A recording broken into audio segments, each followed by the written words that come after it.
So yet again for week 4, the challenges were changed and some people are a bit upset. Some of them, it made the video like useless somewhat. Some challenges stayed, some changed.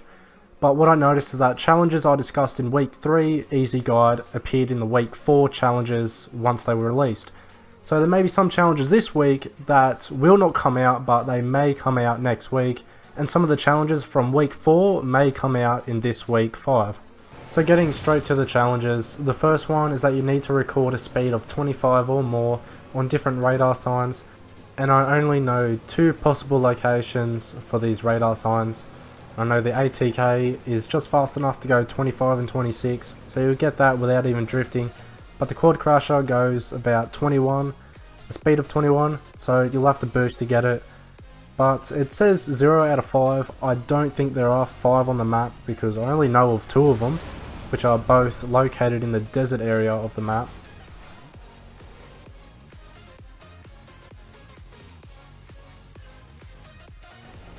Next challenge, you need to jump through flaming hoops, and there's 5 of these that you need to jump through. I believe there will be more than 5, but this is a recycle challenge that came out last season. And so what it required you to do is just to go into an ATK or a shopping cart. And there was ramps around the map and you'll just have to ramp up the ramp. So I know some locations where the hoops can spawn. There's a lot of ramps around the map now in this season that were just like newly added. And I believe there might be some hoops located at these ramps because they did the same thing for last season where they had a bunch of ramps around the map and you could just ramp up them and there would be a hoop there to complete one of the challenges. But this challenge is a bit unpredictable. You don't know where they're going to spawn. There may not be any at these ramps, but it's just a guess on my part. So here's just some locations where the hoops may spawn. Don't take my word for it because there may be some around the map. You should be able to come across a lot of them. Last season they just threw in like more than 10 hoops and you only had to jump through 5 of them. So you may be able to come across these pretty easily. They're pretty big, they're hard to miss. And there will be shopping trolleys or ATKs or quad crashes nearby that you could use to jump through the hoops. Now, even though the challenge says shopping carts are ATKs, I do predict that they may change it to quad crashes because the quad crasher is new, so it may be only quad crasher or it may be all vehicles you can use to jump through the hoops. But I think they may change it because, you know, being Epic Games, they love to change their challenges once they are released. So next challenge is the eliminate an opponent from 5 meters away, and you need to do this twice. And what I found out is that one floor in Fortnite is 5 meters in length, and so this will count if the player is knocked. You have to be the person that's knocked the player, and so it's as simple as just standing next to them and just shooting them as you're right next to them, and you'll complete the challenge. Not much you can say about this, very simple, very easy. Next up, I'm going to be going over 3 challenges at once to make this a lot easier. And so these 3 challenges are deal damage with a tac shotgun, deal damage with a standard pistol, and deal damage with an SMG to opponents. So I jumped into a solo vs duo game to see how much damage I can get with all 3 of these weapons. I also think that 2 of these challenges are going to be stage challenges. So I've got a tac shotgun, deal 200 damage with. Next, I think it's going to say pump shotgun and then heavy or double barrel. Just like we had that challenge before, except with assault rifles. We had a standard assault rifle, burst, and then something like a scar. So we've had something similar like this in the past, and I think the same thing's going to happen with the standard pistol.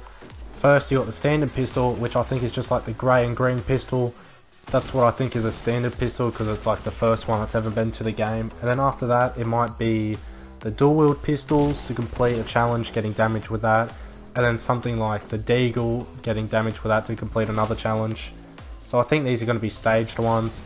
Except for the SMG one, I think it's just going to be the one challenge on its own just to get damage with an SMG, which is pretty easy. It also includes the compact SMG, you can also get damage with that, which will go towards the challenge. So challenges that say deal damage to opponents. The damage also counts if the opponent is knocked down. So I recommend duos or squads, which I've done here. I've jumped into duos by myself to try and get more damage with these 3 weapons so it would make it a lot easier, and I would complete the challenges a lot quicker. So this was my first game today, and I calculated all the damage I got, and it was 407 with the tactical shotgun, 264 with the standard pistol, and 264, I think around about that much, was a bit hard to tell, but around about that much with the SMG. So in that one game I would have completed the tactical shotgun and standard pistol challenge, but I was only halfway to completing the SMG, so these challenges are very easy. And then lastly we have the Minigun Elimination challenge, and you need to get 2 of these, and in this game I ended up getting 2 elims with the minigun. So that's all you gotta do. You can knock him with any weapon you want, as here I just knock him with the shotgun and then finish him off with the minigun. That would also count towards the challenge.